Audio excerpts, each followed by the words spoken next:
All right, quick videos. Really quick videos. I'm trying to keep them kind of short too so I can get caught up on this Saturday when I'm doing absolutely nothing.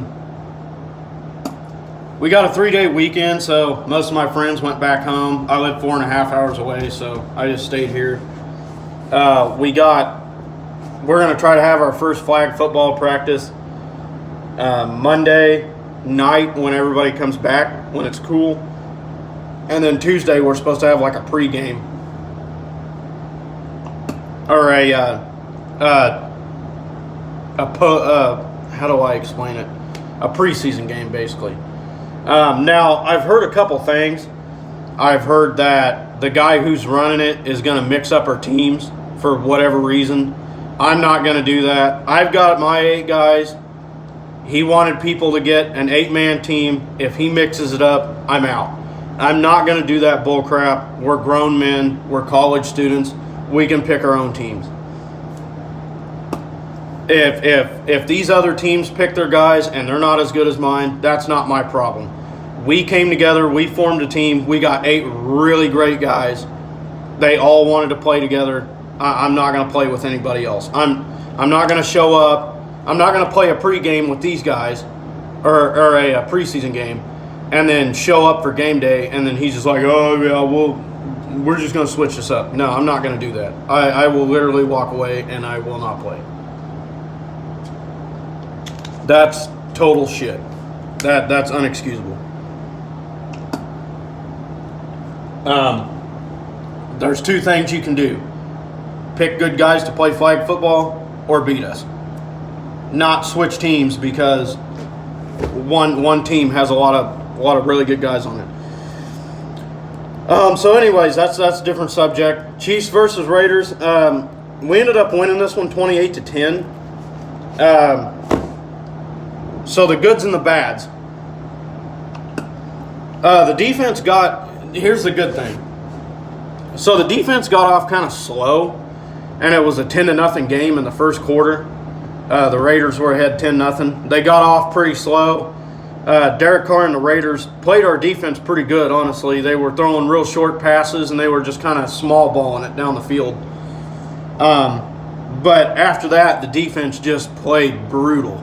I mean, they wouldn't let them have an inch.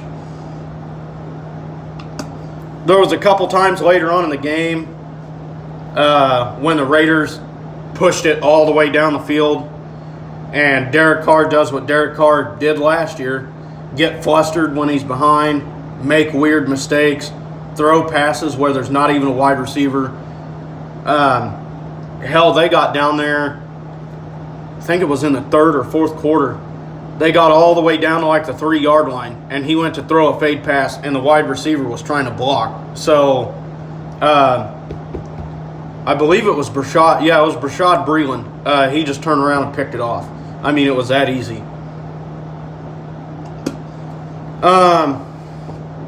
Let's see. I believe Kendall Fuller had an interception too.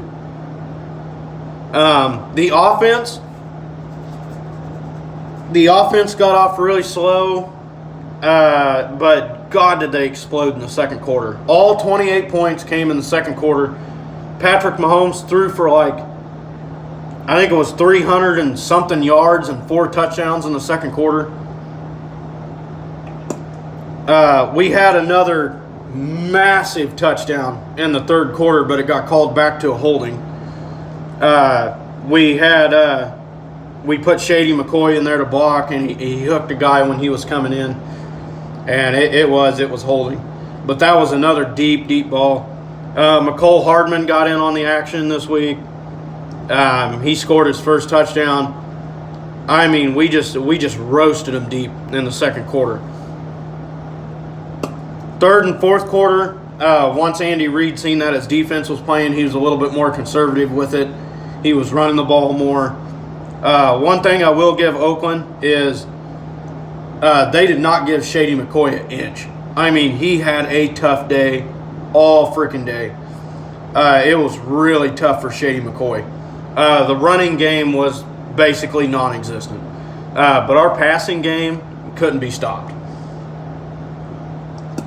Patrick Mahomes looked kind of shaky in the first quarter. He was overthrowing people that were wide open. It was kind of weird, honestly. It's just like he wasn't, it's almost like he wasn't ready to be there. But, yeah, he just wasn't on target. He was overthrowing everybody. The second quarter, he was right on par. And then, as I said, the third and fourth quarter, they was a little bit more conservative. And they just kind of slowed it down and ate the clock. Not the most impressive win ever. But I will say the defense was really impressive. The offense did what they needed to do in the second quarter. It would be nice to see them not be so conservative.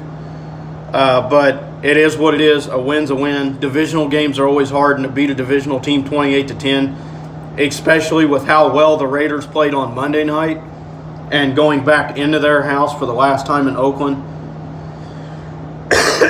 I would say they did pretty good. Now, next week, there will be a preview to the Ravens game, which I'm going to do right after this video. The Ravens were not that impressive this week. They played the Cardinals, and the Ravens were at home, and they only beat the Cardinals by 7. To me, that's not that impressive. They looked great in the first week, and, of course, it was Miami. But they just didn't look that great against the Cardinals, especially at home. I don't know what's going to happen next week. I don't know if the defense is going to step up. I know they had a rough time with Lamar Jackson last year. I don't know if they're going to step up and rise to that occasion and keep them held down, or if it's just going to be an offensive shootout the entire game. Hopefully our defense isn't like that, because they were last year, where it was just one game they played great, the next game they played like crap, and it was just up and down. We brought Tyrann Mathieu in to prevent these deep balls. That's what he did against Oakland.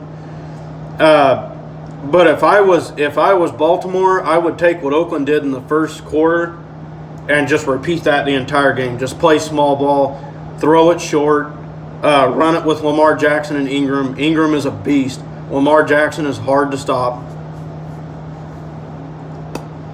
So that's what I think is going to happen.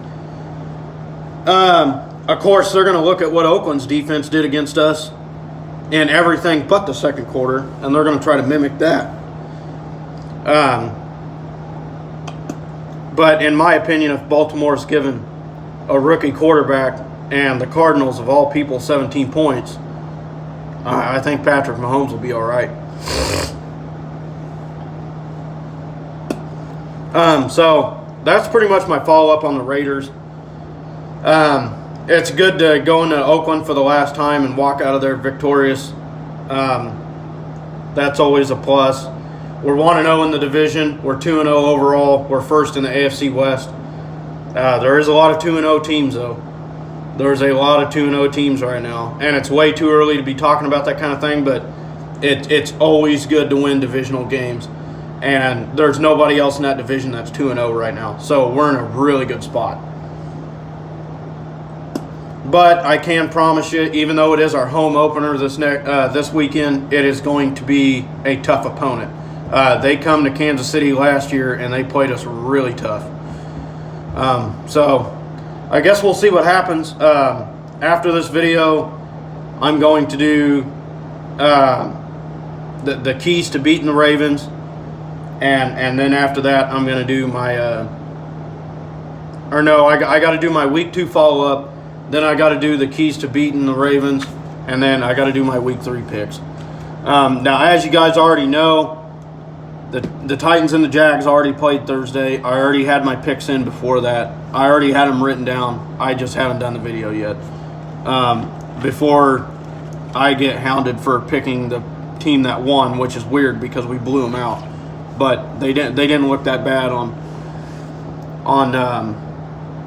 offense. So, I mean, really, they only lost to the Texans by 1 point, so the Jags really don't look that bad with a backup quarterback. Anyways, we're going to move on to the Week 2 follow-up.